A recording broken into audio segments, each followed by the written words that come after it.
Paxta terimi mavsumiga tayyorgarlik bo'yicha o'quv amaliy seminari 2026-yil paxta hosilini sifatli va talofatsiz yig'ib terib olish, terim hamda qabul jarayonlarini samarali tashkil etish, paxta qabul maskanlarini mavsumga puxta tayyorlash masalalariga qaratildi. Qo'shtepa tumanida tashkil etilgan seminarda laboratoriya tahlillarini sifatli tashkil etish, mavsum davomida yuzaga kelishi mumkin bo'lgan muammolarni oldini olish hamda joriy yildagi o'zgarishlar bo'yicha batafsil ma'lumot berildi.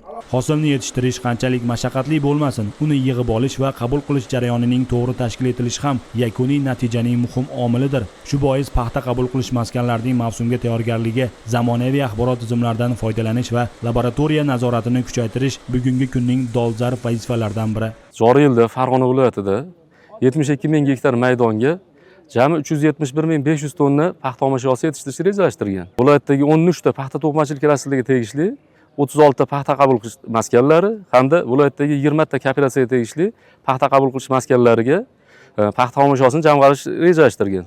Ushbu kunda viloyat agroinspeksiya tomonidan 53 ta paxta qabul qilish maskanlarining har biri nazoratga olingan bo'lib, mavsumga shay holatga keltirildi. Avtomobil tarozilari, maskandagi laboratoriyalar davlat qiyoslov ko'rigidan o'tkazilib, mavsumga shay holatga keltirildi. Favqulodda vaziyatlar boshqarmasi hamkorligida maskanlarda har birida yong'in xavfsizlik qoidalariga amal qilish yuzasidan seminarlar o'tkazildi hamda shay holatga keltirildi. Ta'kidlangandek, dalada yetishtirilgan har 1 kilogramm paxtani nest nobud qilmasdan, uning sifatini saqlagan holda qabul qilish va dehqonning mashaqqatli mehnatini munosib baholash bugungi paxta mavsumining bosh maqsadiga aylanmoqda.